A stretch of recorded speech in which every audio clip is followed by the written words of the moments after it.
All right. Good morning.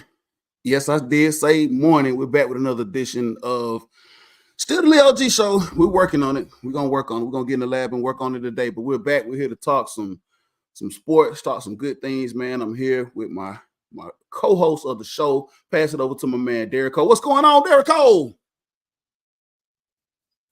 What's going on, Leo G? What's going on, Baby Banks? Bright and early Saturday morning, 9 o'clock. Let's get it. Absolutely, Had man. to have some. Go ahead. No, I I'm say yeah. just. Let's get it. Let's get it, man. Get it. Do your thing. Woo! I needed that this morning, my brother. Got to get that espresso in today. All right, man. Over there to my man. What's going on, man? Early in the morning, AM edition. What's going on? Bright and early, bright and early. What's going on, Leo? What's going on, Derek Cole? How y'all feeling? Fantabulous. Man, I'm feeling good, Football. man. I really am. I really am. Yeah, we're gonna talk about a lot today. Like Derrico just said, he's excited because football season is, is officially back. We'll get into that. We'll talk a little bit about the football season coming up here. A little NFL. Might have a little time to talk about college. Not sure, but definitely we're gonna talk about our Atlanta Falcons. Banks and I were there at Mercedes-Benz for the open practice. We'll definitely talk a little bit about that. But before we get this thing started, fellas, I mean, let's do the fit check and drink check. I know it's early in the morning, so I don't know how we them drink checks. Like Derek could have already started the party with some espresso. It looked like Banks got some Folgers in his cup too. So what's up, man? We'll start with you first, Banks. What's up? Well, I'm just doing a Staples rise up shirt, nothing big, nothing fancy. Just to go and piggyback what Derek Cole said. It's officially here, fellas. We are here and basking in it with the football. And today you right, Leo. I am chilling with the Folgers. Got me a cup of Joe. So don't mind me. Let me sip away. That's what's up. Pass it over to Derek, man. What you got? Well, you already said you got the espresso in your cup. Let everybody know what you got on, man. Hey, I'm just wearing the classic throwback Dion. My favorite throwback of the whole Falcon era right here. This this dirty red one, and just a throwback hat. And like I said, the espresso, cause I need some espresso in my life right now. And may I cut in with what you got on, Derek Cole? I am praying to the football gods that one day in our lifetime we can see that what you got on your back right now, bask the field one last time. I don't know if you Hey, guys Hey, agree that with would me, be. but I love those red throwbacks. I'm gonna have to send a message to Coach Raw and let him know what the people say. yeah, man, those red throwbacks are pretty nifty. I don't know, man. A lot of people, I guess I don't want to. There are a lot of people that love the throwbacks for whatever reason. I know we do a variation of the throwback, which is the black one, the original 1966 version, but the red has not come back. I do remember, fellas. I think when the NFL had their 75th anniversary, if I'm not mistaken, this was several years ago. The Falcons actually did wear a variation of the red. They brought it back because they went to black during the Jerry Glanville years. They went back to black, and then they did come out, and I think where the variation that you have on Derek Cole of the red jersey. But yeah, I wish that they could just wear all the throwbacks, just have at it, put all the variations. The NFL did implement where they could actually have the third color helmet. I'm sorry, the second is it two helmets now? It was one color, now they changed it so they can actually have two variants. My apologies, of helmet. So we have the red helmet and we also have the black helmet, obviously, as well. So yeah, pretty cool on the throwback tip, man. I would love to see them do more, and like I said, Banks. I don't know. Like I said, we don't want to just see them do it one time. If they're gonna do it, let's do it a couple times during the season. I would like to see that variant that they bring out, man. So maybe that's in the works down in the future. Who knows? We don't know. But listen, fellas. So for me, I listen. I'm feeling good. We'll get into it here in just a minute. I threw on the Team USA. My polo here, man. I got a Braves hat on, but I was kind of red, white, and blue in it, man, because I've been all in with this Olympic thing, man. every 4 years, man, we do it. The last Olympics, fellas, and we'll talk about here in just a second, was not really, I guess, it was a different time, and we'll get into that in just a second. The 2020 Tokyo Olympics was not, it just wasn't the same. But this year's Olympics has not disappointed already. We still got several more days to go, different events. And because every 4 years, I definitely wanted to jump in here and talk about that, fellas. What I'm drinking is definitely the same thing y'all drinking. A variation of caffeine this morning. Yes, it's some Joe in the cup, trying to get this thing together, trying to start this podcast off right. So, fellas, let's go ahead and get into it, man. First topic of discussion, like I just said, the Olympics, man. Every 4 years we do this thing. We are over in Paris, and we saw the opening ceremonies here. We had a conversation, all of us in our chat, about the opening ceremony. So let's start off with that. Banks, I'm gonna pass it over to you here, brother, man. Opening ceremonies. Your thoughts on how Paris did the opening ceremonies for the 2024 Olympic Games? One second, you caught me pouring my coffee in, but I was fairly impressed with the opening ceremonies, with the torch relay, and how they lit the cauldron, and the Celine Dion. I thought that was spine chilling, the way she, even though she was singing in French, I was mesmerized. Didn't understand a word she said, but I was very in tune to what she was, with the performance. And good job, Paris, France, for their presentation of their culture and how they do the athletes on the riverboat and everything. I thought that was pretty. It was different. A lot of folks had a, I don't like it. Go back to the walk in the stadium. Yeah, okay, let's change it up a little bit. And kudos to them for doing a good job with it. Absolutely, man. Your echo your sentiments, Banks, man. I felt Paris did a very, very good job. They did something different, had the athletes come in on the boats down the Seine River in Paris. Like you said, everything was kind of spot on. They gave a lot of their culture, and they also shared with that. We saw past Olympians from other countries also take part that weren't actually competing. We saw Carl Lewis. We also saw Serena Williams participate in the opening ceremonies as well.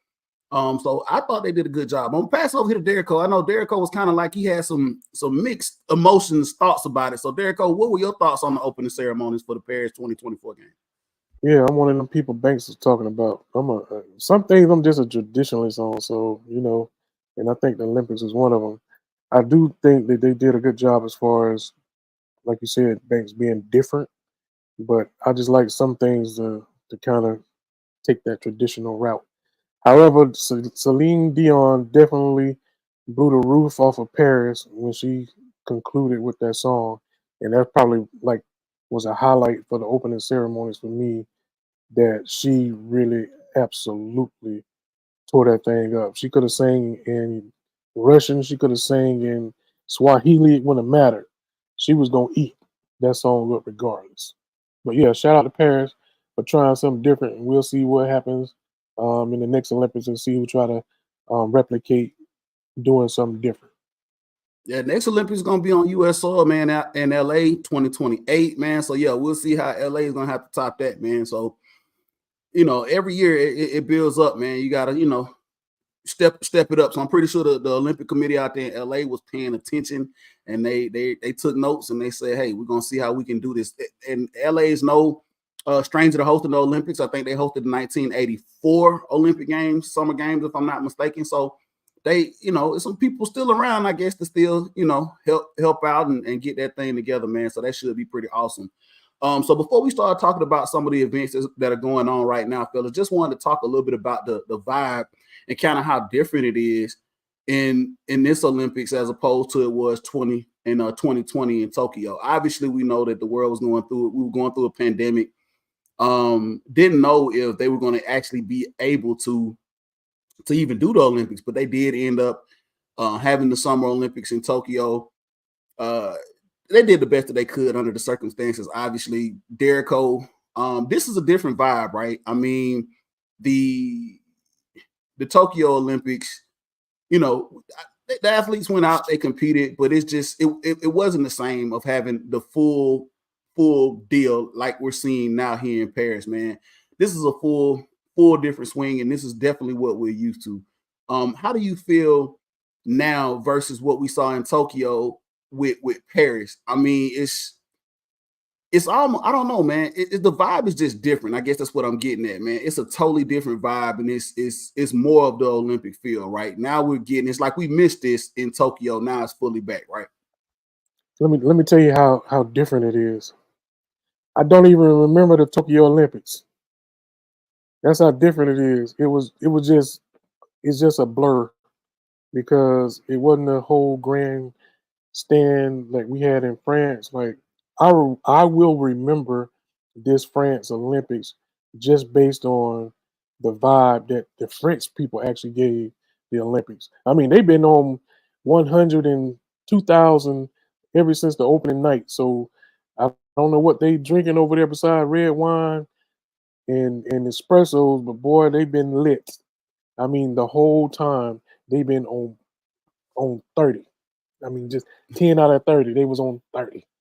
So Yeah, I man. think the vibe this year, you know what I'm saying, is going to be all right because, hey, it seemed like they had a hangover from Tokyo. So they were like, we're going to show the world that France is where it's at. And I haven't been to Paris yet, but I sure got that on my bucket list. So they don't make me want to, push my timeline up for going over there to France. Man, I think all of us are intrigued about going over to Paris. Paris is one of the places. It still has eluded me of getting over there. I definitely want to get over to Paris and check it out. And I'm with you, Derek Cole. It's definitely making me jealous. Like, I want to be over there right now, man. It is fun. Like, so we definitely 2028. I mean, I know we got the World Cup coming up in 2026, and then we got the Olympics in LA in 2028. So I don't know, man. We definitely have to figure out how we can try to get to these world events. You know, LA is.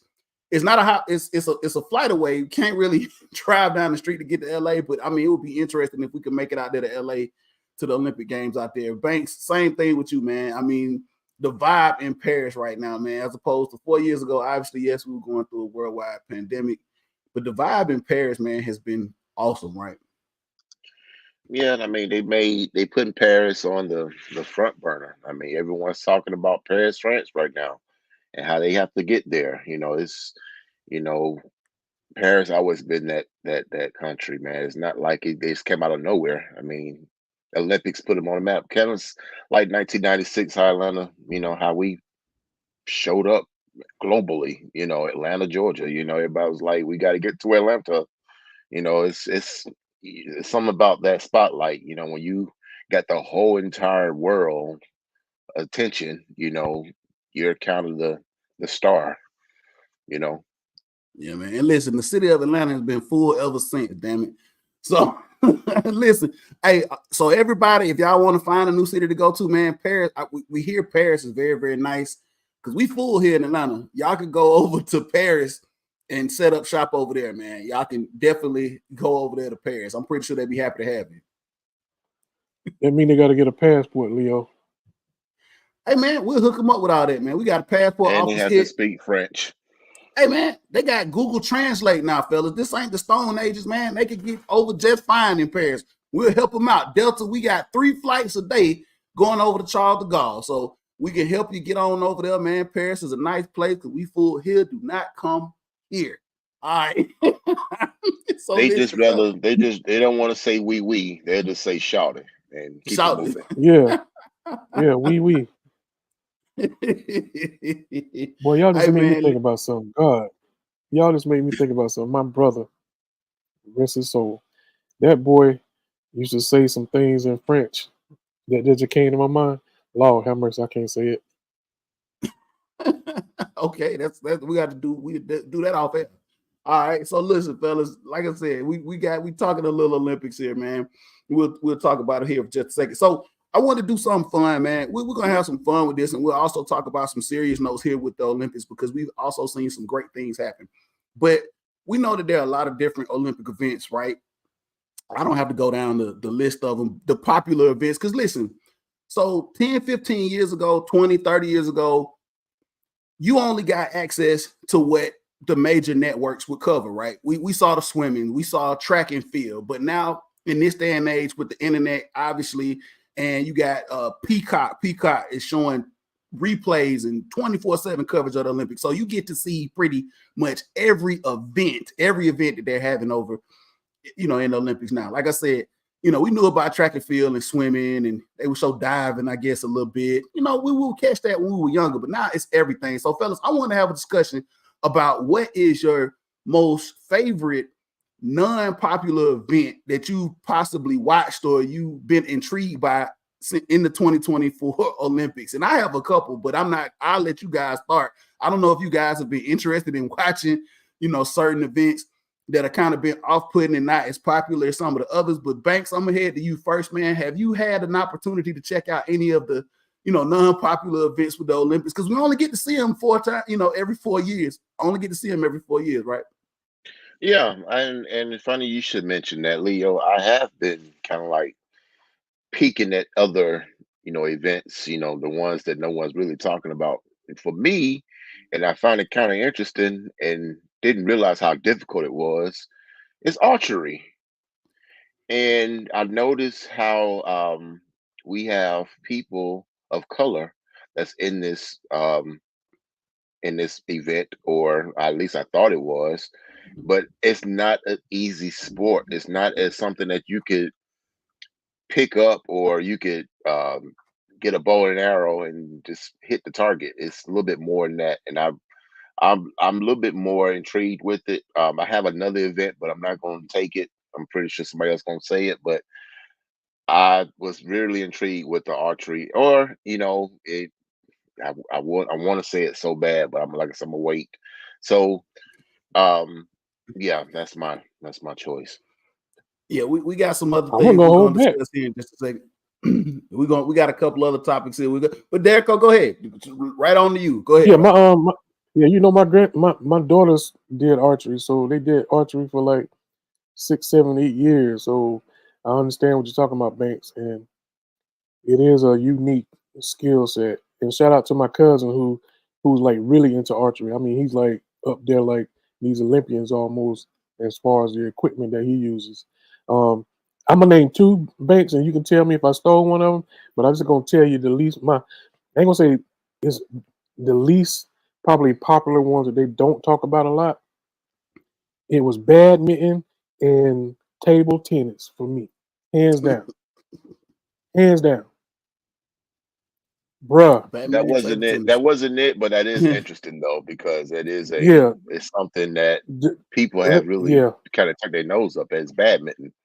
You know, Oh yeah, man. yeah. Hey, that Badminton's shuttle, all man. like I'm serious. Yeah, like when you hitting that little thing, and The it's like, shuttle. how they placing that thing like this? And I'm talking about pinpoint accuracy, and I have to look at like the strategy in it too. Like I'm just one of them type of people. Like, okay, why do they hit that shuttle up that high and force somebody to kind of smash it, and then they can't smash it, or if they do smash it, it's like that's a bad strategy. But badminton and table tennis for sure for me, the ones that I love the most that they don't get enough hype. I don't think they do the ribbon thing no more, Bank. So you might be all right. Rhythmic gymnastics. They still do it. I was gonna just get into it here in just a second, but yeah, they still do it. So listen, for me, fellas, the 2 kind of sports, one of them I think is not is well known, but it's a different variation of it. And I was able to take a look and look at it, and I said, okay, this is pretty cool. Don't get to see it that much often. And that was the Rugby 7. Rugby 7 was pretty cool for me, man. Listen, so there's different variations of rugby. Like, I think there's the full-on rugby that we see, which is, I think, I want to say up to like 11 or 15 or something like that. But the Rugby 7 is a little faster version of the full-on rugby. So that was something that the men's and the women's, I was able to take a look at that. And I was like, okay, this is what's up, man. And I was able to go back on Peacock and replay and watch the French men's team win Rugby 7 gold against Fiji, and surprisingly, that's Fiji's like national sport. So that was pretty cool to watch. And also another unpopular sport that apparently Hold this on, I is gotta very interject popular. something. I Yes, gotta sir. interject right here because you gonna make me mad. How you gonna talk about rugby 7 and then don't mention the women winning the bronze and they ain't never won a medal in that sport? You ain't let me finish, but You yeah, can't, you can't do that. shout Did you out to not the see that? women. Yes, shout out to Bruh, the U.S. women doing their come thing on. in rugby 7. Absolutely, man. I was gonna get to that, man. But you jumped in there, you got me. So, hey, yes, like I said, rugby 7 is one of those things, man, that I've sit down and I've been very, very intrigued in watching with this Olympics. Another sport that is, I don't know, very interesting. I don't know if you fellas have had the opportunity to take a look at it, but I did, and it's very, very popular apparently in Europe, and it's this handball. So I've been trying to watch that here, and I was like, okay, this is interesting. It's like a cross between soccer and basketball. Very weird elements, trying to keep up with the rules. But that was something that was kind of intriguing to me. So those are the two, like I said, rugby 7, and of course, obviously, like you fellas said, man, the badminton, the table tennis. Um, Obviously, yes, those are pretty high up on the list. The archery as well, the skill that with the archery, definitely something to watch, man. But those are my two, man. Like I said, the handball and the rugby 7, those have been uh, pretty cool. But Banks, did we skip over the one that so which one were you talking about, Banks? I Is was the ribbon talking and the about ball no, it's fencing on guard. fencing? It's For fencing, okay, and cool. Yes, they fencing. doing a big movement of that. Didn't realize that it was a big popularity in fencing. Another sport where people of color has basically doing their thing, and I had caught myself paying attention to it as well. Don't think of the athlete's name. I can't think of her name, but I know she medaled. Was it yesterday or day before yesterday? She medaled. She got silver um, from fencing. Yeah, pretty nifty. Yeah, and the women's team won gold. And I think Awesome. the young lady you may be referring to is the one that went to Stanford. I can't think of her name either, Awesome. but yeah. We'll have to look that up, man. I'll try to look that up here in just a minute to see. But yeah, shout out to, man, all of the US teams, man, doing their thing. That's why, had to put on the USA, man. It's gonna be a full day of events here. They started this morning. Of course, that obviously is a 5-6 hour time difference. So you'll have a lot of big events going on. Derek, what's up?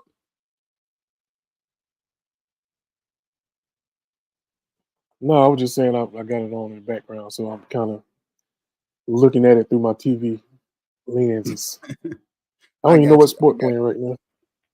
I got Oh, you. So listen. it's the four split thing going on. Okay. Cool, man. So listen, like I said, I'm all in on the Olympics. I've been watching it, man, and it's been fun, man. I'm having a ball watching it, man. So I want to talk about a few things here that have been very, very intriguing um during the Olympics here. And I gotta just give a shout out to this in every way, form, or fashion. The US women's gymnastics team, man. Fellas, these women are the standard when it comes to competing in the Olympics, man. I have never seen anything like this. I mean, we go back, we've been watching the Olympics now for quite some time. And so we know where this women's team has come. They've come a long way. I mean, we've over the last, several Olympics, we've been dominating.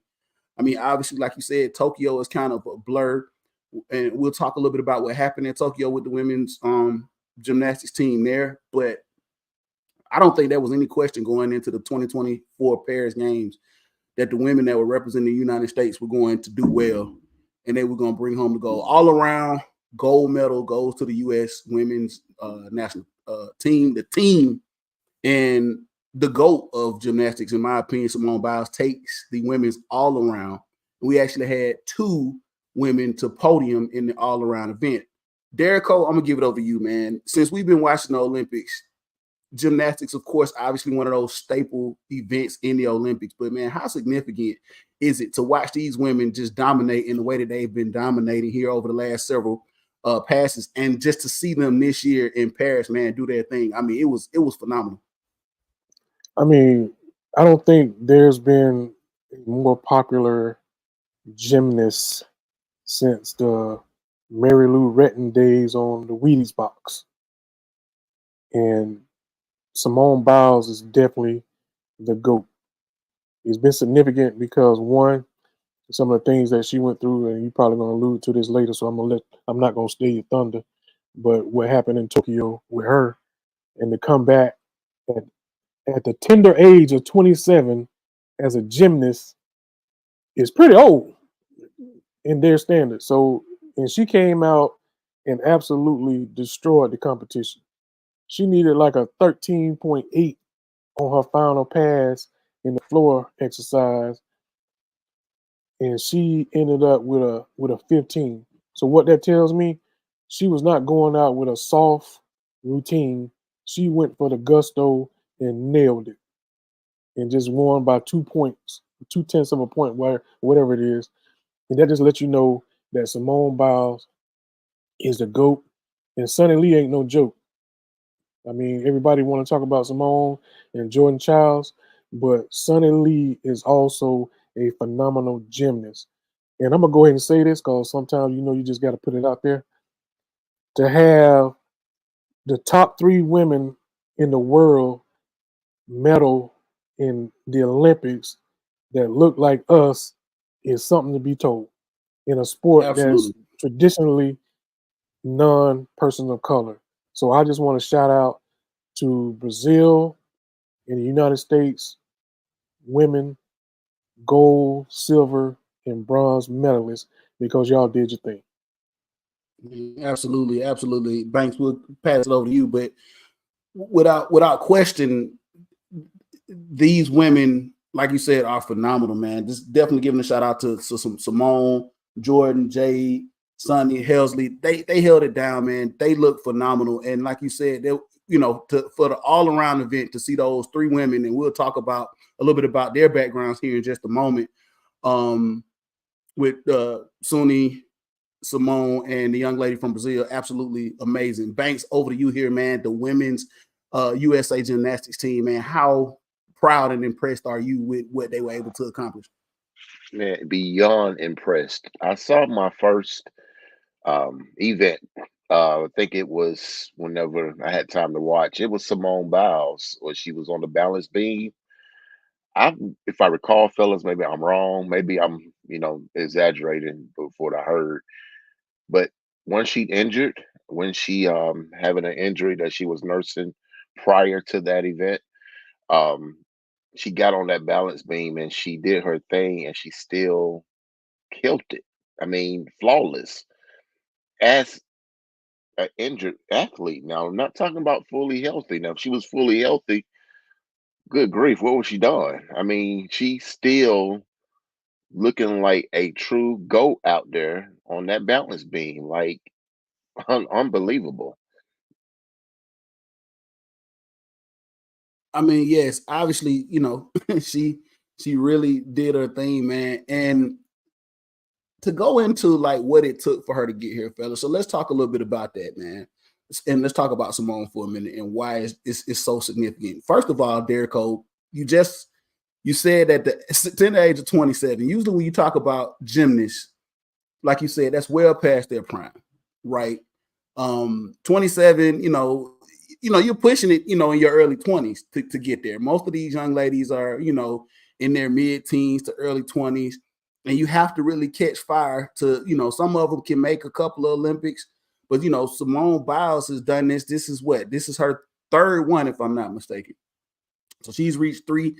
And I don't know, there could be talks of her doing another one just at the rate that she's going and what she does athletically, man. I don't know if she's gonna come back in 4 years in LA, but I wouldn't be surprised. They may have an Man, you age never limit, know. you know what I'm saying? So what I did No, no, actually see no. a young lady I'm from just Great yeah, go Britain ahead. that was 32. 32. So Yeah, yeah, yeah. So you she don't might. know. You don't know with the way she's performing and what she's doing, man. It's incredible and it's very, very remarkable, man, to see it. To put it in perspective, man, we watch football and we watch basketball, we watch a lot of men's sports, right? But her athleticism is crazy. Like to the jumps that she does, the strength that she has to do some of the things we've seen. I don't think we'll see and then we might, you know, in our lifetime, but right now we're watching someone that is doing things that if you look at her, it's almost like, man, this is impossible for her to do. Like, how do you jump this high, woman? You know what I'm saying? How do you run this fast and do these vaults? It's nothing short of amazing. And obviously, we'll talk a little bit about 2020 when she actually had some issues that she made public and wasn't afraid to talk about that she had in those Olympic Games. She was dealing with a myriad of mental health issues that, you know, just would not allow her to perform at her best. And I commended her immediately for coming out and saying, hey, I'm not at my best mentally, so I can't perform physically and do what I need to do. And that's why I'm stepping away before I physically hurt myself or I do any detriment to my team. So, you know, I commended her for that, man, because a lot of athletes and fellas, we all, you know, have been through life's events and we've tried to what we call suck it up and do different things, you know, not necessarily, you know, to the detriment of, you know, maybe possibly hurting ourselves and not giving our best. But it's good to see someone finally putting it out to the forefront, man, with mental health and these athletes and saying, you know what, hey, I wasn't at my best mentally, so I need to take care of my mentals, get that together, and then I can live to see another day. We can come back and do another Olympics. Banks, I'm gonna give it over to you, man. Simone Biles being the at the forefront of mental health for athletes, man, and then to see her come back for the Paris, get all that together, man, and just be all around greatness, man. How cool is that, man? And how important was that for her to do? I mean, it was important not just for her. I mean, it's people that follow her, all her fans. I mean, this woman is basically the face of gymnastics. I mean, is that I mean, is that fair? I mean, that's fair, right? So I mean, it was important for her going forward. I mean, even all the young ladies that's younger than her, that looks up to her, you know, that wants to do something on that stage to be an Olympian and a person of color. You know, that's very important. Can't stress that enough. The way she is, and she is doing it with no sweat off her back, fellas. I mean, she's doing it like she is this. She is our generation of Mary Lou Retton. Is that fair? I mean, Absolutely. if she'd be on the Wheaties box, I think she'll be on it 10 times over. So it's very very important for her at this stage of her career. Absolutely. Absolutely, man. Derico, man, your thoughts on this, and also, man, just, you know, what she's done coming to the forefront, like, you know, echoing what Banks just said, man, being that role model and being that person, that's the face of the sport right now, man. How important are all of the things that she's done for the sport and for the younger generations coming up?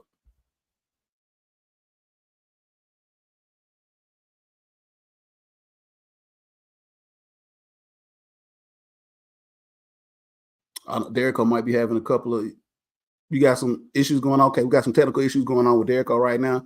We might have to get back to his thoughts on that here in Yeah, just a moment. I don't know what's Are you going back on with with? this thing today. You know, Gotta, yeah, I'm up now.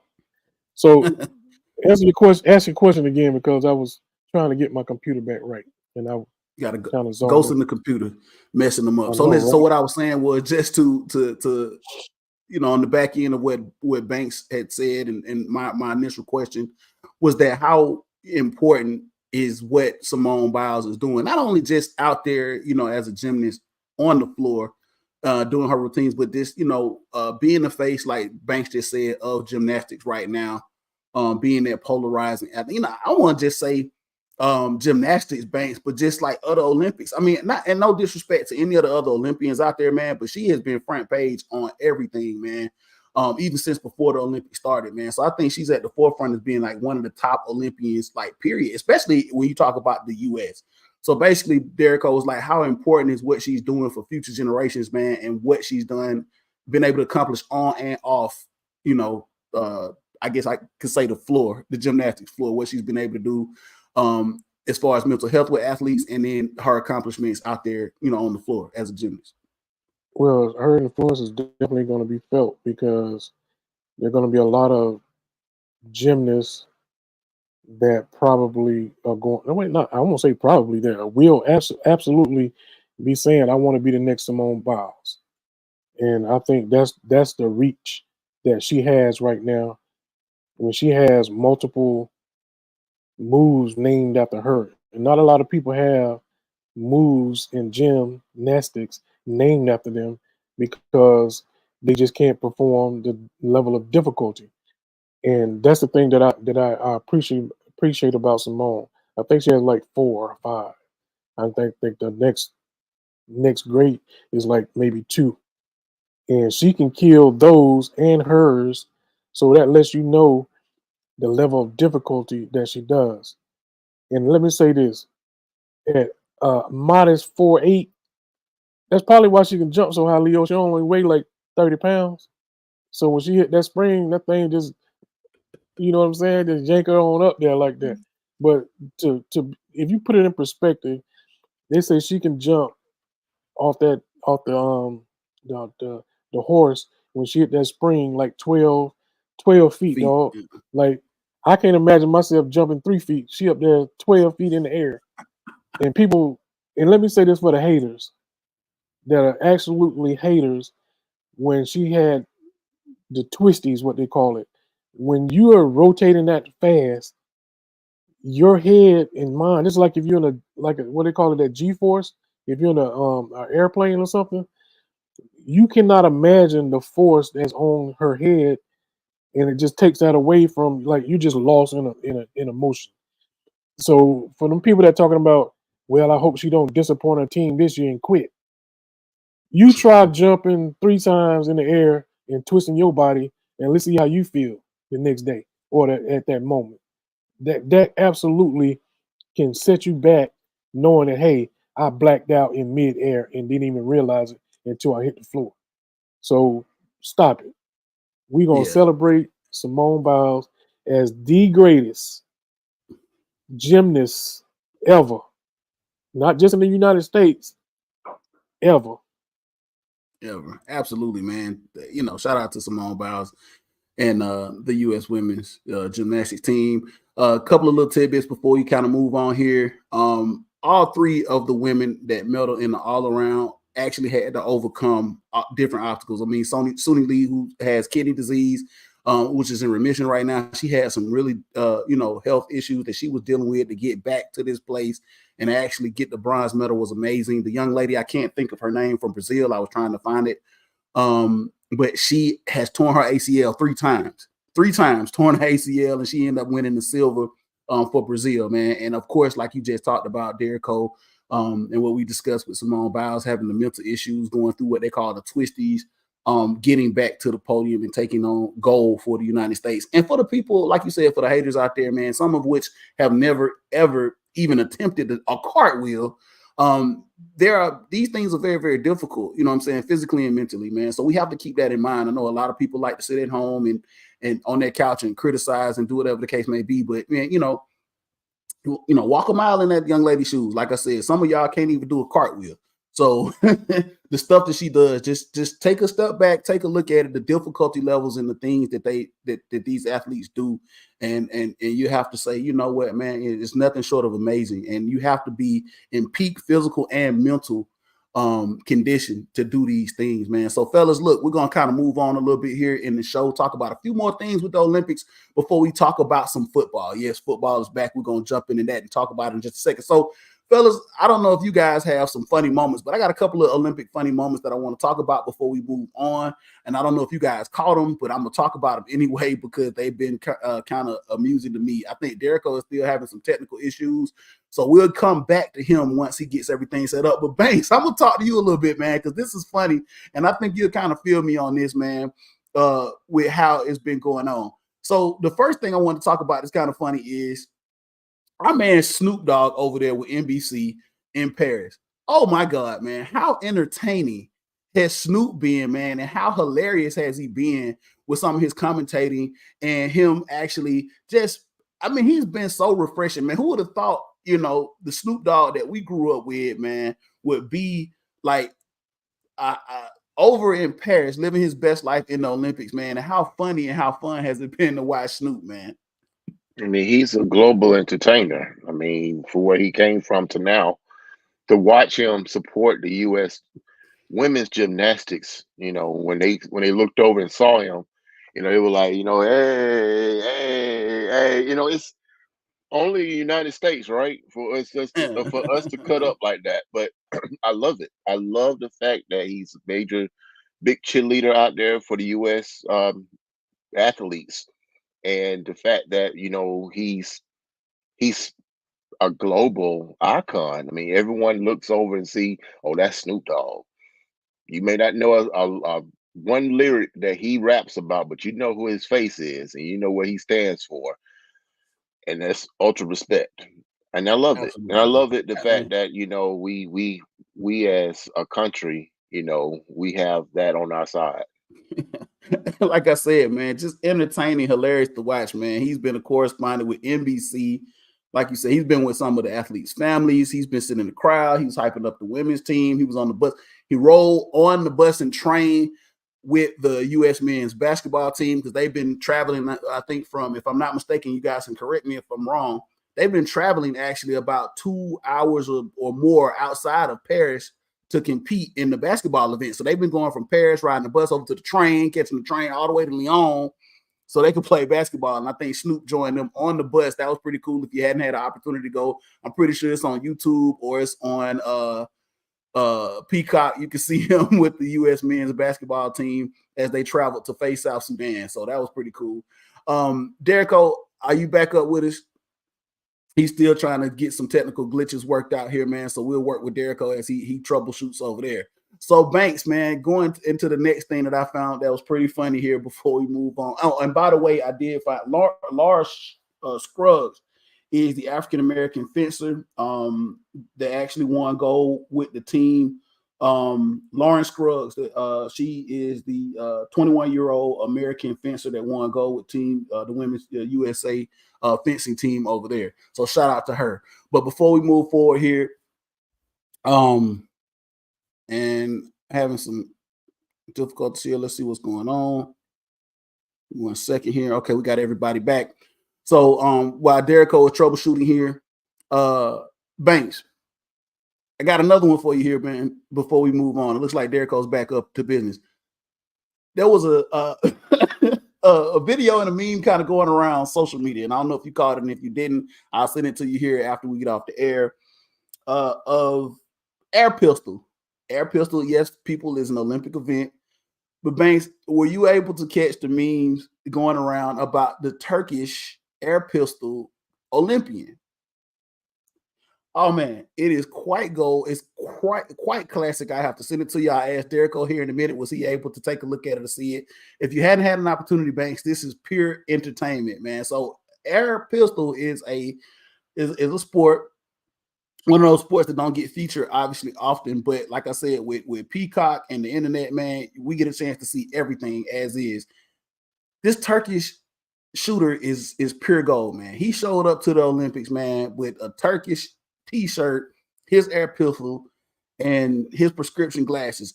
If you look at all of the other athletes that are competing in that sport, and you see all of the regalia and technology that they have to do this, to watch him just pick up his pistol with his prescription glasses and some earplugs, man, is nothing short of amazing. So I'll send that over to you, Banks, man. It's quite funny, man. It's been an internet, it's gone viral. It has gone viral. So Derico, before we finish this thing up with the Olympics, just a couple of things that Banks and I were discussing here. Snoop Dogg, man, how cool and how fun has it been to watch him? And also, I don't know if you just heard me talk about the Turkish shooter. I don't know if you got a chance to see the memes going on about that before we move on.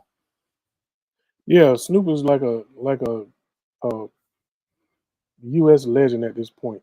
Like nothing can go wrong with Snoop at this point. If you got Snoop at the Olympics, that tell you how much pull he has as a individual. You know what I'm saying? And by no means that nobody understand what Snoop is about.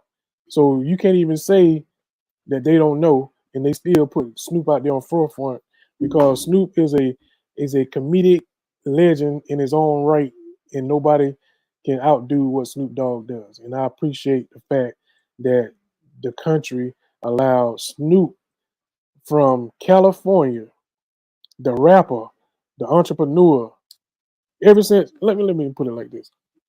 Ever since he met Martha Stewart and hung with Martha Stewart, he's been a household name. So I'm gonna tell y'all this right now. Don't ever think that your circle can get expanded or be different, and watch what happens. Snoop Dogg is a testament that sometimes you gotta think outside the box. And Snoop is cashing in big time ever since him and Martha Stewart hooked up.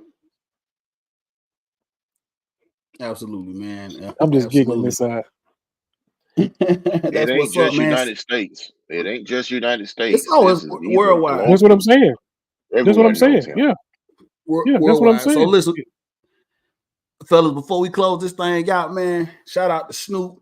And this is fitting, man. Going into this, I want to talk about this here for just a second, man, before we move on to talk about football. Listen, we talked about all these different Olympic events, man, but I don't know if you guys knew this or not, but there's a new Olympic event, and it's going to be coming up here in the next couple of days, man. They got Olympic breakdancing, man. Olympic breakdancing is going to go down here in, I want to say, a couple of days. We got the qualifiers and the final. I think it's next weekend, if I'm not mistaken, man. Listen, let me tell y'all something, man. Banks, I was looking at this, man. When I first heard this, in my mind, and I sent you guys a video. In my mind, I'm like, listen, man, if they don't come out here like Turbo and Ozone, man, I don't think I can watch this, man. Banks, your thoughts on Olympic breakdancing and how this is gonna go down? Because I am intrigued at this point. But like my mind, when I started thinking about breakdance and I started thinking about Turbo and Ozone and the lockers from back in the day, if I don't see them come out like this here, man, battling like on You Got Served, I don't know if I could do this, man. Your thoughts on this Olympic breakdancing, man? If United States don't clean sweep this, I know something. And that's all I got to say about that. Well, Banks, you're gonna be disappointed. Hey, some little Asian dude, man, is probably gonna come out there and tear that thing up, man. For real, we're gonna have to find out. Derek, oh man, listen, I know you're no stranger to backspins and windmills and popping and locking back in the day, man. So your thoughts on this Olympic breaking competition coming up, man? Do you have you still got your cardboard in the back, man? So you when they get down, I was just about to say, I was just about to say, brother, I used to be that guy with the cardboard box spinning on my hand. Yes. I never could do the windmill and all that stuff. No, that was too much for me. But as far as the popping and locking and spinning on my hand, yeah, that was me, dog. That was me all the way. Okay. But yeah, Banks, it's gonna be an Asian cat that's gonna win this competition. Now I'm going to tell you that. I'm going to tell you that right now. I don't know if the US can bring home. New York. They don't have the New York cats out there in the Olympics. It ain't that type of breakdancing. We're gonna see, man. I'm gonna do some research. Like I said, I'm intrigued, man. I'm gonna fire that thing up, man. I got to see it, man. But like I said, I'm kind of like, man, they ain't coming out there, you know what I'm saying, getting this battle thing going on, man. I don't know, but we'll see, man. So shout out to the 2024 Olympics in Paris. Everything's been fun watching. I'm gonna continue to watch it today. I'm gonna have fun with it and definitely be looking out for the breakdance. And fellas, track and field has started, and we're gonna get to some of these finals here. I think they're gonna have a couple of finals today. They had some of the long distance stuff on yesterday, so I think we'll see some of the 100s and the 200s, some of the stuff that we really live for here with the sprints coming up here pretty soon. So shout out to the Olympics, man. So listen, like everybody, look, football is back. Football is back. Football is back. And we're going to talk a little bit about our Atlanta Falcons, man, and what's going on with them as we get ready for this preseason, man. Camp has started, man. We're in the second week of camp. It's been underway. Unfortunately, man, we have not been able to get up the Flowery Branch this year because they're doing a lot of construction. Derrico, man, how disappointed were you not being able to get up the Flowery Branch to actually see? Because I know this is a big part of what you do, man, getting ready for the season is going like you like to go up there and check out a practice, man. How disappointed were you this year that we couldn't get up there? Man, I was so disappointed. And I'm like, what is different from last year that they're doing? Because they had construction last year. So I want to go out there and kind of, go to the building, knock on the door and say, what happened? Because it's like a ritual for me. I like to go out and check out the team, sit out there in the hot sun on the hill. That's like a rite of passage for me for the season. To sit on the hill in the hot sun and watch my birds get it in at practice. So I was absolutely positively crushed, like a little first grader going to school on the first day and she forgot her forgot her backpack and had to go back home and tell mama she forgot her backpack. That's how disappointed I was. I just man. don't know. I was excited. I was excited about Besides the the stuff. season. And then they drop it at the last minute at that. You know what I'm saying?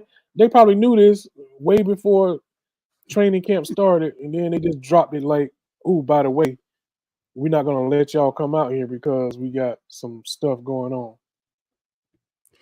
I mean, maybe there was an attempt, all the way up until the last minute to see if they could get fans off. Maybe logistically they were trying to work it out. I'm not for sure. Or maybe they just was like, you know what, the hell with it. Somebody dropped the ball and forgot. I don't know. But yeah, it has been so I have been going to Falcons training camp since the Swanee days. Like, so yes, man, and I haven't made it every year, but I try to make it up there as much as I can.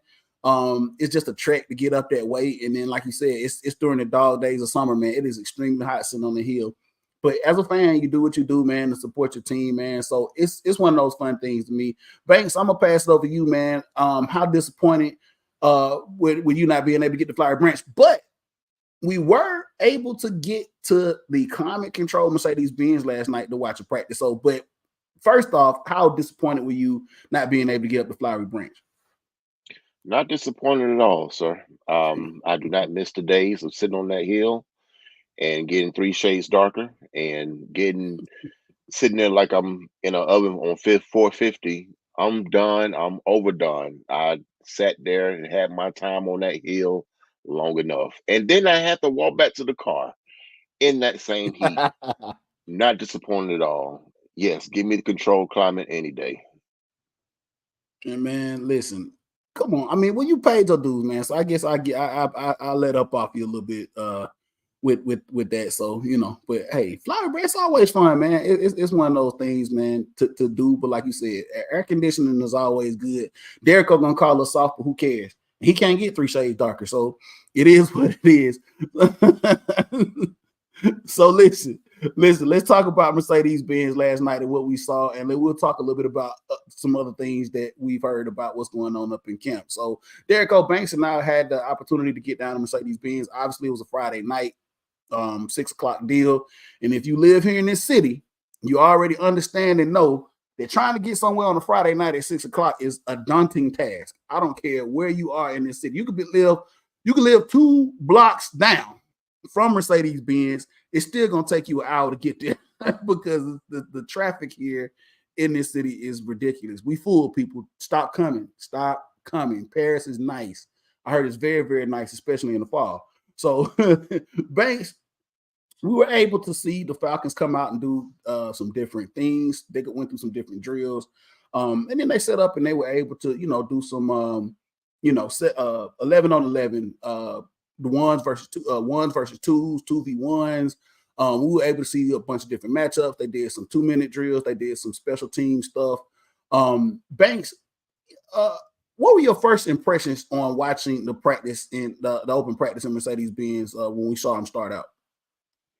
Well, first things first, off the bat, you got to hear from the GM front note, and then he passed it over to our head coach and Raheem. And from his energy off the bat, it set the tone for the whole practice. There was a saying, it's like your team is always a makeup of your head coach. And I hope that's kind of true, because if our team is made up of anything like our head coach, we're gonna be very energetic. That's for certain, because it's just the little things he say, fellas, and it's almost like, man, that was the right thing to say, you know. So he basically got the practice off right, and for what I've seen, I mean, where do I begin? Oh my goodness. I guess I could start with Leo. If I'm kind of over jumping anything, I'll go with that hit, that massive hit that was heard around the stadium. I think it was Helms that laid the wood on somebody, and it kind of got everybody on the ooh, and looking straight up at the scoreboard, making sure we could see a replay, but they didn't show the replay because they were like, "We ain't gonna do my man like that," because he got his clock clean on that one. But a lot of different things. I think, well, on the closer side, on our side, Leo, we got the linebackers. We didn't get to see the offensive side because they were on the other side. So we was, kind of like stuck in this, this 3-ring circus of you can only watch one thing at a time. So we had the linebackers and some of the defensive linemen, and for what I've seen, it was okay. Couldn't get a lot of it, besides the ones versus twos versus ones. I can tell you who the MVP is. That Yeah, was Younghoe Koo. So Younghoe Koo. I was gonna get into that here in just a minute, but yeah, Banks, man, just to echo your sentiments, man, very, very cool thing to do is watch these guys practice, and we got a chance to see them prep. And one of the things that Dave Archer alluded to was they did a session where they did all of their pregame stuff as they would before game scenarios, and we've seen this millions of times, fellas, because we go to these games all the time. But the pregame warm-ups, all of the, like you said, Banks, all of the different groups going through their warm-ups, the linebackers, the DBs, the defensive linemen as well. And we watched quarterbacks throw. We watched the receivers, that was pretty cool. And then once they got into the drills where they did the, 11 on 11, 1v2, 2v1, that was pretty cool. So my biggest thing was, that I wanted to actually see was, I wanted to see the new quarterback that we drafted, Michael Penix Jr. I think that was the top of my list. I wanted to see how he looked, starting out. So the first thing, my biggest impression of him was just watching him throw the ball in warm-ups, man. Something that we have not been accustomed to here for quite some time.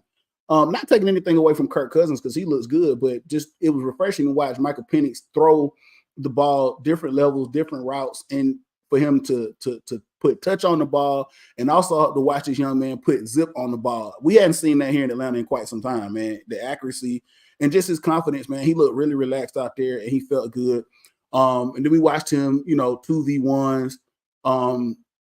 He really looked good. His timing was good. He had I'm not for sure the receiver that he had some good timing with the tools, but I think he's a rookie as well. They had a pretty good connection where they were doing some good stuff, especially during the 2-minute drill.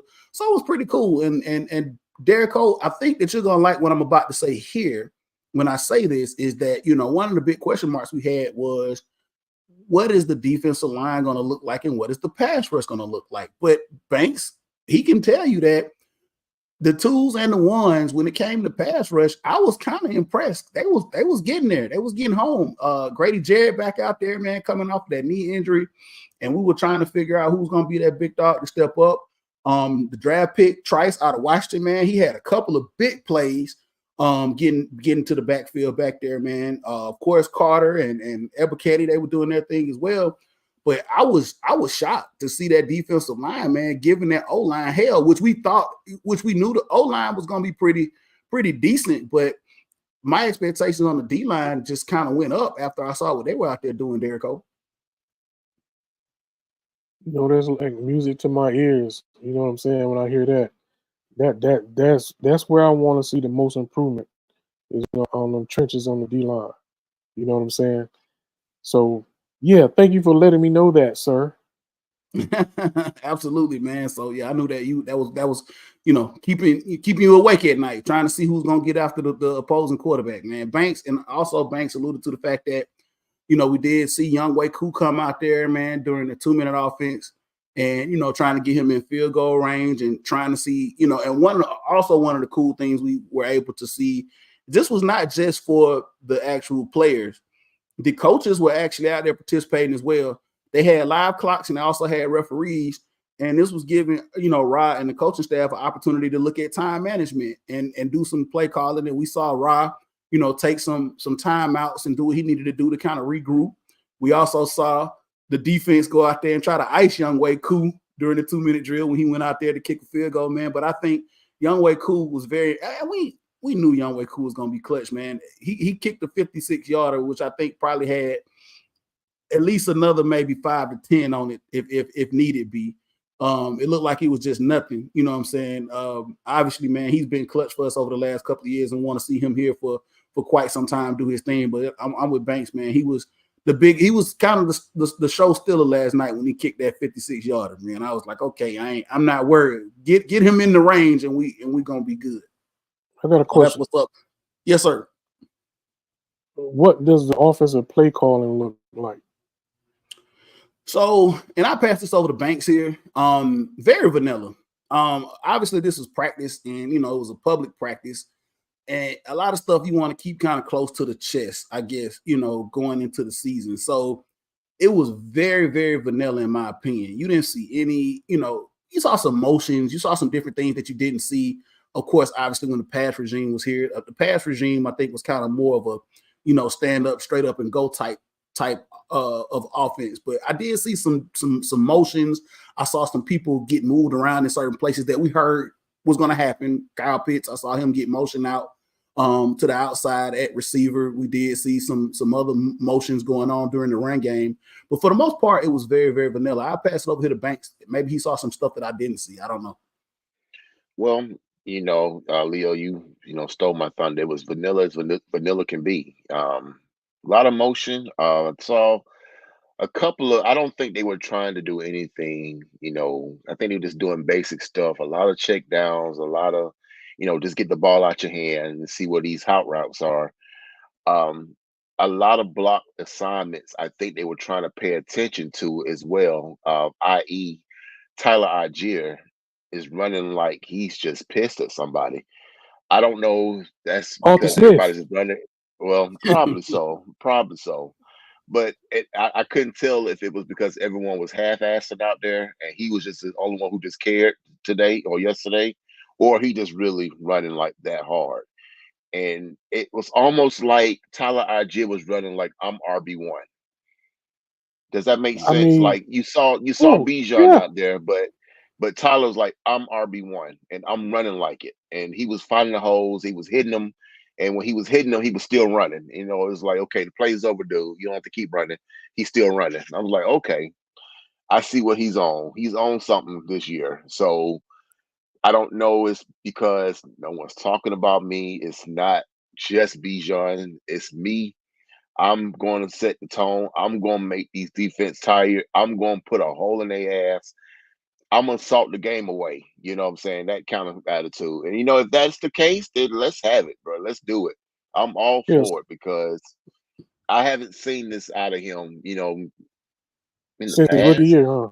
Yeah, right. So, I mean, yeah, let's go. So Yeah, sometimes, what I've read, Banks, is that they're gonna try to do 50-50 with Bijan and Tyler Algier this year. So for me, that's a step up from last year when they tried to run Bijan in the ground and had a 1,000-yard rusher sitting on the sideline being a And spectator like us in the stands. I don't understand Arthur Smith's philosophy in that. Like, you got, you're on the 5-yard line, and we all yeah. seen it, and it's like first and goal, and you're like, I know where this play is, or I Right. know this play better be, and you see Algier on the sideline. I'm like, but how? Like, but Well, why? thank Or God or he's or no longer or here, so we ain't have to talk about it. or Kyle Pitts is motioning and he's not even in the play. Like, what are Right. you doing? Like, you can't be that stubborn. You got to actually do the obvious sometimes. Sometimes you do. Well, guess Yeah. what, Banks? Guess what? He's no longer here. Well, I know that's Pittsburgh's problem. I get it. I He's no understand. longer here. But this the thing where it's a different feel on the offense when you see out there. It's like, okay, from 20 to 20, let's see what we do. Okay, we know what we do from 20 to 20. Let's see what we're gonna do in this red zone. Right. That's the big question mark now. Are we gonna actually cash home on these red zone trips? I hope we're not relying on Youngway Koo still like we were last year. So I mean, it's just we got to do this thing. Let's see what this all new offensive coordinator got up his sleeve. Last year is That's such a why. Yeah. That's distant why. past, man. Yeah. That's It's why I such a asked that distant question. past.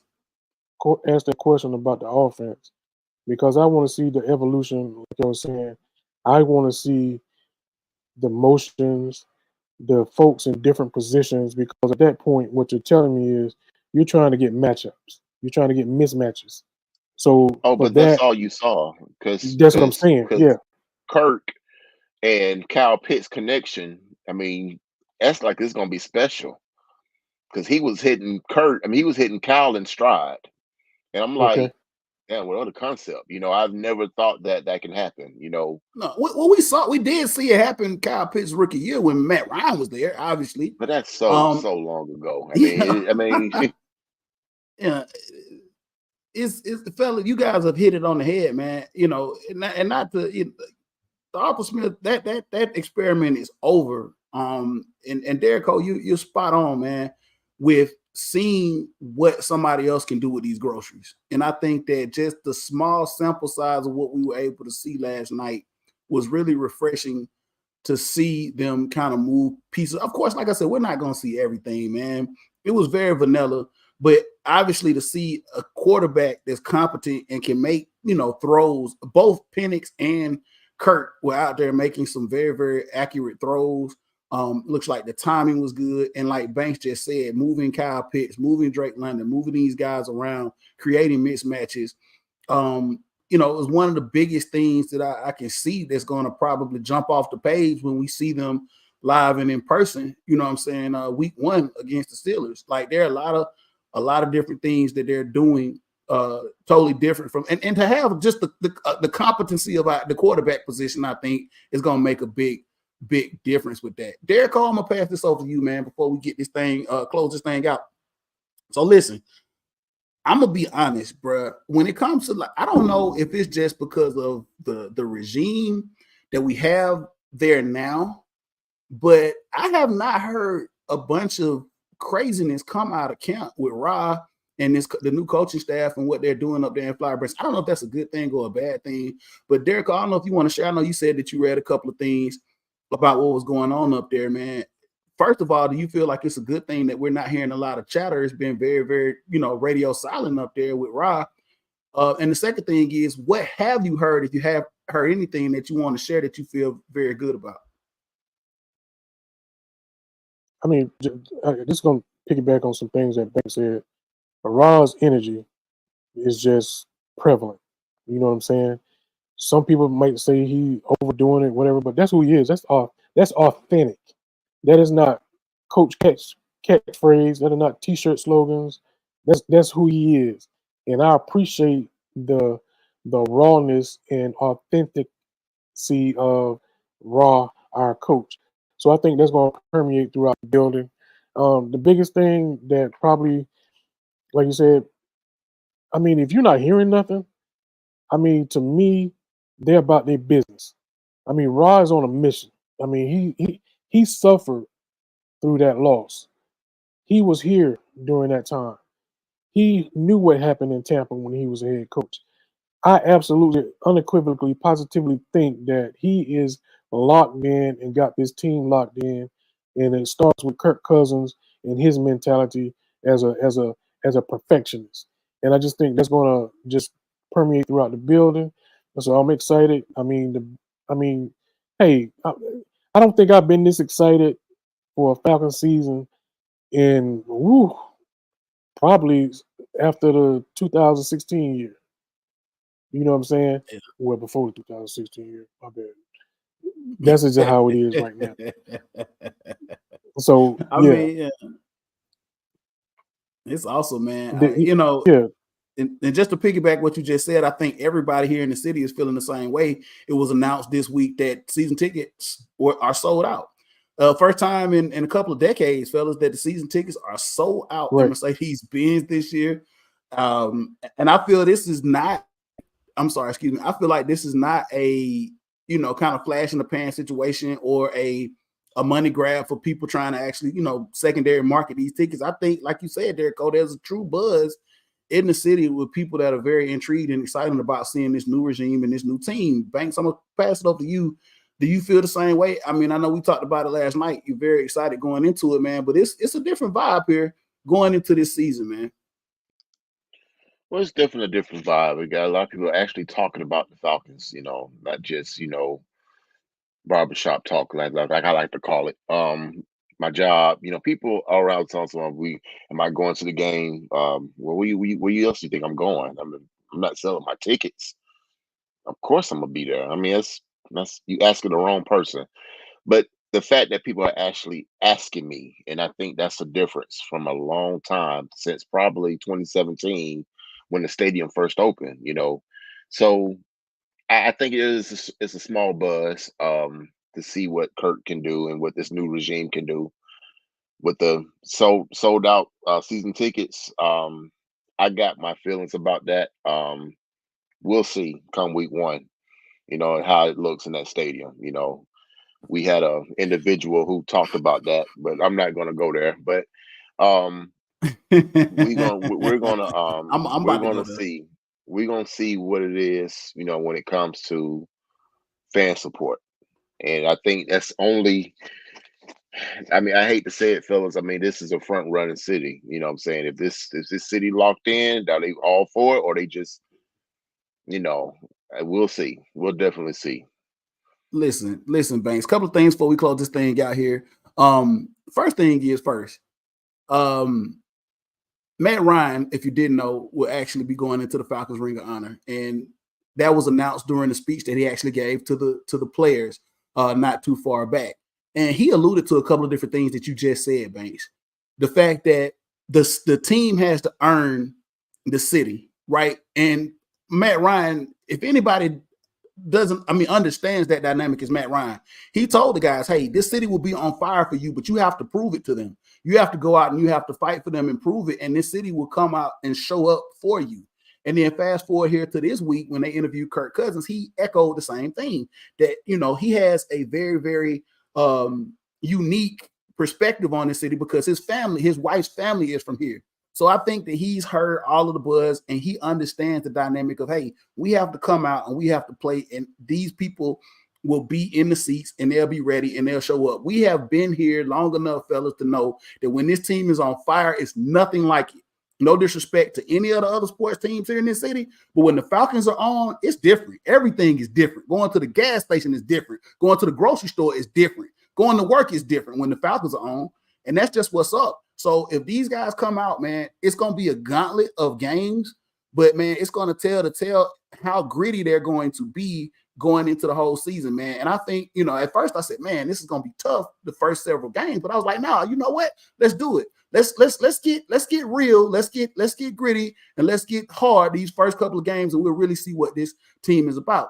So Banks, you didn't want to talk about it. I'm gonna talk about it, and I'm gonna let you guys put y'all 2 cents in if y'all want to. Derico got kind of pissed off at me because I got some of this information on my birthday, and it kind of reverberated with me, man. Because I was like, man, I pissed off, but I'll let you go. And I'm getting pissed off now and about to talk about it.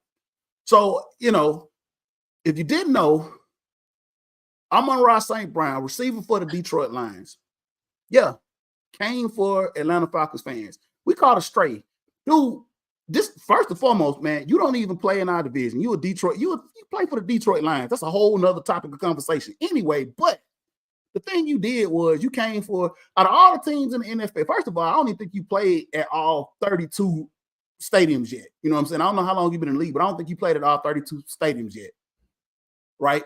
But you need to worry about the NFC North opponents and their fans. But we caught a stray because his rookie year, during some downtime here, during some down seasons here, he called out Falcons fans saying that it was the worst environment that he had ever been in. And that, you know, it was nobody in the stands. And the Falcons actually beat them that game. And he said, oh, it must be some other stuff to do in Atlanta because I feel like they got the worst fans ever. It wasn't nobody at that stadium. Man, dude, don't come for us like that. Really don't. We don't play out this year, but best believe we make it to the playoffs and y'all got to come down here and see us. We're going to show y'all what kind of fans we are, buddy. That was real disrespectful, man. We caught a stray, and then you want to say, oh, you know, I hate Packers fans. Yeah, they in y'all division, y'all play them every year. Y'all don't, you've been here once since your rookie year, man. Keep your mouth closed. Keep us out your mouth, bro. For real. I took real, man, that made me a little hot. And I'm for real. I'm dead ass. Bruh, keep our name out your mouth. You worry about the Detroit Lions. You worry about Detroit. You get the Detroit Lions to the Super Bowl. How about that? You do that. How about that? Banks, I don't know if you want to talk about it a little bit, man, but that's where I am with that, man. He need to keep the Falcons in this city out his mouth with one trip down here. That's what he need to do. Well, I'm not as passionate as you are, Leo. I, for one, I am sick and tired of seeing empty seats in that stadium. In a sense, I'm indifferent. I don't really care what he thinks. He doesn't. He hasn't been in the league long enough to have an opinion for me to care about. So I feel like, yeah, you worry about Detroit, don't worry about us. But at the same token, I mean, in a sense, he is right. Like, why the fuck? Excuse my French. Why are we sitting here with a half-empty stadium? As beautiful that stadium is, I don't care what our record is, and we looking around, we got empty seats everywhere. It doesn't make any sense. I mean, you look at other not so fortunate teams, Cleveland Browns, i.e., anybody else, see, I mean, whoever, and they still have a full lower bowl at least. And we can sit anywhere we want to sit on the lower bowl because in my row alone, it's empty. So I mean, I get it. I see what he's saying, but at the same time, dude, shut your mouth. I don't care what your opinion don't mean nothing to me, you know. But at the flip side, we got to do better as a city. I mean, I feel like, yeah, we may suck or we may not have a good product out there, but we got to show up. I mean, at least, I mean, show that you care a little bit. I mean, it's not just him, Leo. Let's just get that straight. Yeah, He's okay, not the and only one you that know, opinion. I A get lot it, of but it's folks around the let's league let's feels be that real way about that it. Let's be we. real, but let's be real about this though, Banks. Let's be real. We catch strays because we're Atlanta. Let's be real. They were selling $2 tickets in Carolina. Don't nobody say nothing about them because it's Carolina. It's Carolina. It's Atlanta. We're a popular city known for other things outside of football. So when they come here, everybody think it's Atlanta, it's this, is that. You know, they hear about the rappers, they know about all the other establishments we got in this city. So it's their own personal disappointment when they come here for their own personal expectation. But let's be real. There are other cities around the league that have poor attendance. We're not at the bottom of attendance in the NFL. We can pull that up right now. Like I said, they were selling $2 tickets in Carolina. So throw a straight at them. But you know what? Guess what? He probably ain't never been to Carolina, like you said. So his opinion really don't matter. But I digress. Let me I mean, calm it back down again. I can go by and we can go by team. We can say, poor attendance. Washington Commanders, poor attendance. Miami Dolphins, where they're not winning, poor attendance. So I mean, it's Jacksonville Jaguars, same thing. So I mean, it's just you can go around and compare apples and oranges and every day. But like I said, at the same time, his opinion does not matter. He hasn't been relevant in my eyes to be for any opinion that I care about. Now, if it'd been someone with like a Hall of Famer who said this, okay, then he may have some credence. I'm like, okay, damn. Sure. But he's who he is. I mean, who cares? I mean, Detroit may not even win but 6 games. Who knows? At the end of the day, we're not going to even talk about this. If we see them in the playoffs, it's gonna come out. It's gonna come out. You know what I'm saying? So that's the way I look at it. I mean, I'm not gonna lose sleep over it. I'm not gonna lose I sleep definitely over not it. So I gonna mean, this sleep is over whatever. Derek, you want to comment on this, man, before we close this thing out, man? No. Hey man, I gotta take care of some personal stuff. Right? All right, man. So listen, we're gonna go ahead and close this thing out, man. Banks, let everybody know where they can find you at, brother, before we close this thing out. Before I do that, I wanted to jump on something on the outline. It said the dark horse of the Falcons, and I wanted to throw a shout out to Casey Washington, number 28, I believe, and we saw at practice, who was playing like I got to prove something to everybody, and he played like it. He got a couple of catches from Michael Penix Jr., and he was running right back to the huddle. I noticed things like that, and I think he might be the kind of guy you might want to keep your eyes on. Also, want to give a shout out to the Atlanta Braves bringing back an old face, Soler Power, coming back to the Braves. They won 4 in a row. Phyllis, you might want to look over your shoulder, brothers. We creeping. We coming.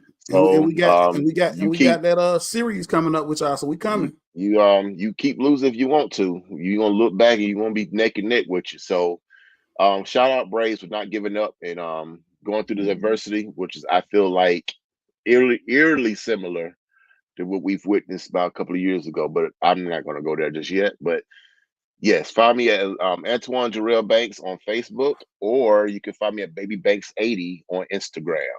Hit me up. That's what's up, man. You can always find us for right now Well, you can find me on my personal Twitter account, X account, whatever you want to call it, at Southern Set with 2 T's. And you can also catch us on all of our social media outlets. You see them scroll across the screen, man. It's been an early show, man, but it's been a good one. We didn't get a chance to talk about everything. But look, Banks, I'm about to go get some El Matili, and I'm about to go watch some of these Olympics. I'm about to fire that thing on up, man. It's been another edition of the Leo G Show, man. We appreciate the support. Thanks. All right.